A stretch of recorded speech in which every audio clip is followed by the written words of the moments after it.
Hello friends, എല്ലാവർക്കും പുതിയ വീഡിയോയിലേക്ക് സ്വാഗതം. സോ നമ്മൾ ഇന്നത്തെ വീഡിയോയിൽ സംസാരിക്കാൻ പോകുന്നത് ഇന്നലെ സ്പോട്ട് എവിക്ഷന് ശേഷം രണ്ടുപേരെയും വീണ്ടും, അതായത് ജിൻഡോയും ഗബ്രിയെയും വീണ്ടും ഹൗസിലേക്ക് പറഞ്ഞയക്കുന്ന ഒരു വിഷ്വൽസ് നമ്മൾ കണ്ടിട്ടുണ്ടാവും. സോ ആ ഒരു വിഷ്വൽ നടക്കുന്ന സമയത്ത് നമ്മൾ ഗബ്രി ഹൗസിലേക്ക് തിരിച്ചു വരുമ്പോൾ നമ്മൾ മറ്റ് കണ്ടസ്റ്റൻസിൻ്റെ മുഖത്തൊക്കെ തന്നെ ഒരുപാട് സന്തോഷം, അദ്ദേഹത്തിന് വെൽക്കം ചെയ്യാനുള്ള ഒരു തന്ത്രപ്പാട് നമ്മൾ അവരുടെ ഫേസിലൊക്കെ കണ്ടിരുന്നു, അല്ലെങ്കിൽ ബോഡി ലാംഗ്വേജ് നമ്മൾ ശ്രദ്ധിച്ചിരുന്നു.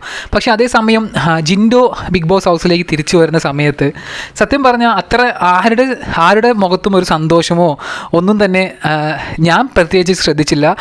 അതുകൂടാതെ തന്നെ നമ്മൾ ഗബ്രി വീടിന് ഹൗസിൽ വന്നപ്പോൾ ആരും തന്നെ ജിൻഡോയുടെ കാര്യം തിരക്കുന്നതും ആ ഒരു വിഷ്വൽസിൽ ഞാൻ ശ്രദ്ധിച്ചില്ല.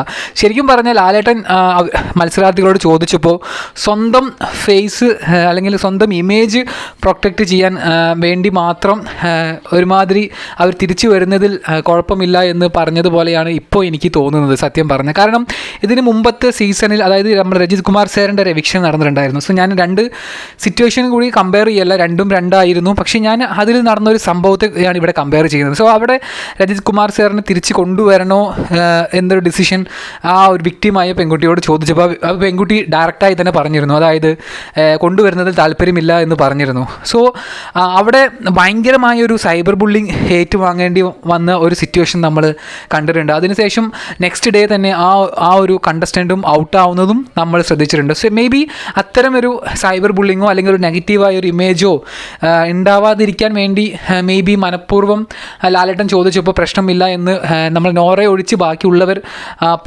പറഞ്ഞതായിരിക്കാം എന്ന് ഇപ്പോൾ എനിക്ക് ചെറുതായിട്ടും തോന്നുന്നുണ്ട്.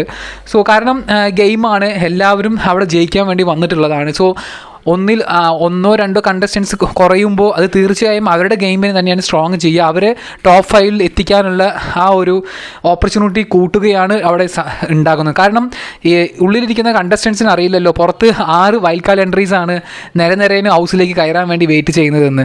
സോ എന്തായാലും നമുക്ക് ഇന്നത്തെ വൈൽഡ് കാർഡ് എൻട്രീസ് കാണാൻ വേണ്ടി കട്ട വെയിറ്റിംഗ് തന്നെയാണ്. കാരണം രാവിലെ തന്നെ ലാലേട്ടൻ്റെ ഒരു പ്രോമോ വന്നിരുന്നു വൈൽഡ് കാർഡ് എൻട്രീസിനെ കുറിച്ചിട്ടുള്ള.